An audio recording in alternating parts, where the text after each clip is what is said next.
So, what do these two video clips have in common?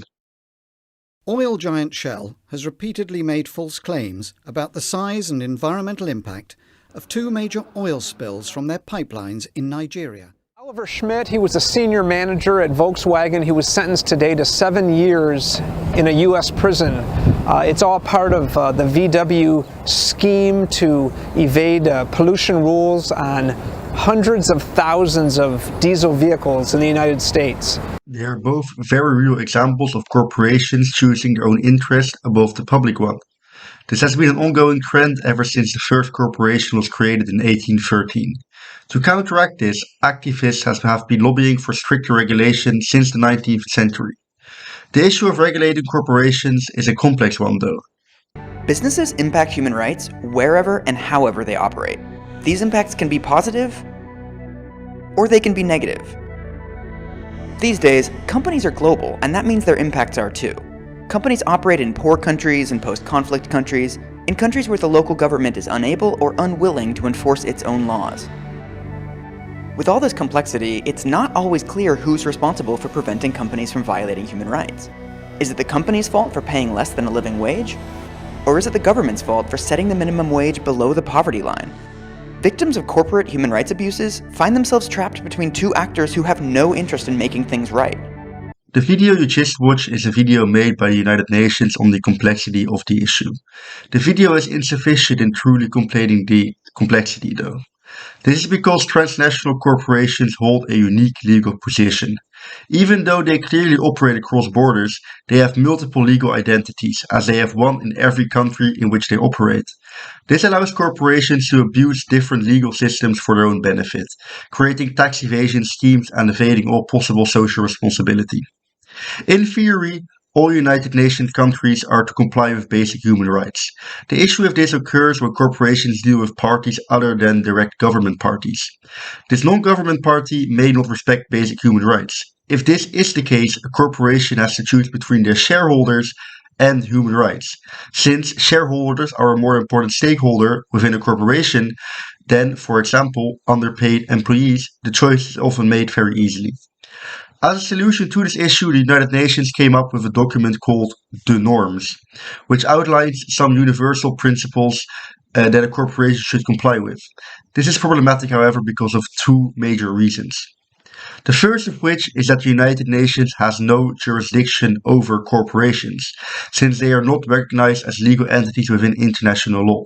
As explained before, every corporation has a different legal identity in the different countries in which they operate, but they have no international legal identity. This is the reason why the norms are considered soft laws, which, arguably, is not even law at all. The second reason is that corporations have no incentive to follow the norms, since, as mentioned in the first reason, they are soft laws. Not following the norms would thus not be considered illegal. In practice, we see time and time again that companies choose to neglect universal basic human rights for their own economic benefit. The document you see here is the document often referred to as the norms. It is unique because it offers corporations a sort of legal position. It is, however, very different than the legal position of nations. Corporations also have very different motivations than nations, as they have no social responsibility towards voters or citizens. This is why corporations have no incentive to follow the norms in this document.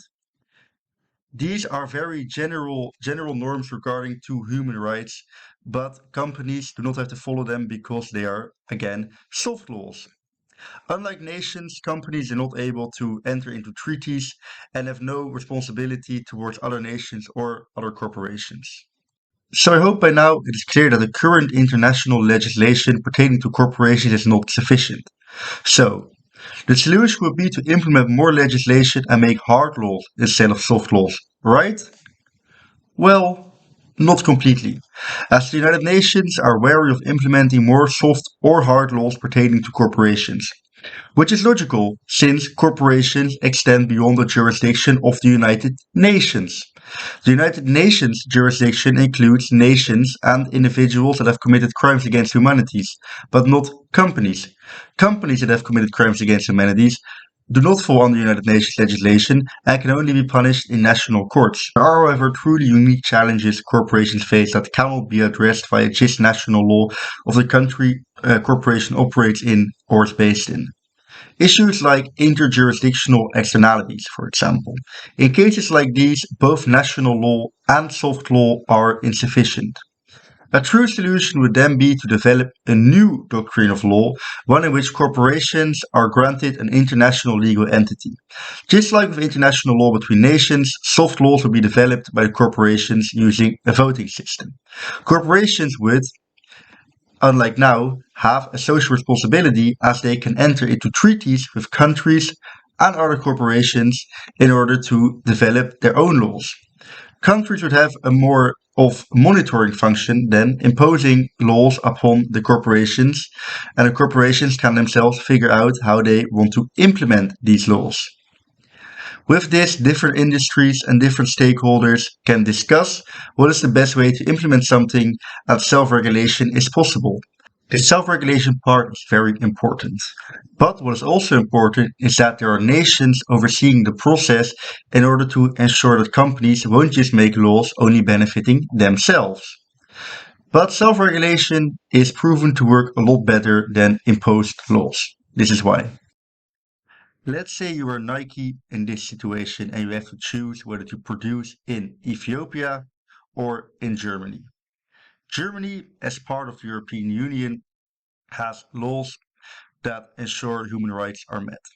Ethiopia also has these laws, but in practice they are a lot less prevalent, and it is cheaper to produce in Ethiopia because of that. In Ethiopia, workers are not paid the living wage, while in Germany, workers are. You have one competitor, being Adidas. Adidas works with Ethiopia because it is cheaper. This makes that Nike has no real choice in who to produce with, as by choosing Germany, their product would be more expensive and thus they couldn't meet consumer demands. So Nike also has to produce in Ethiopia, regardless of whether they care about human rights or not.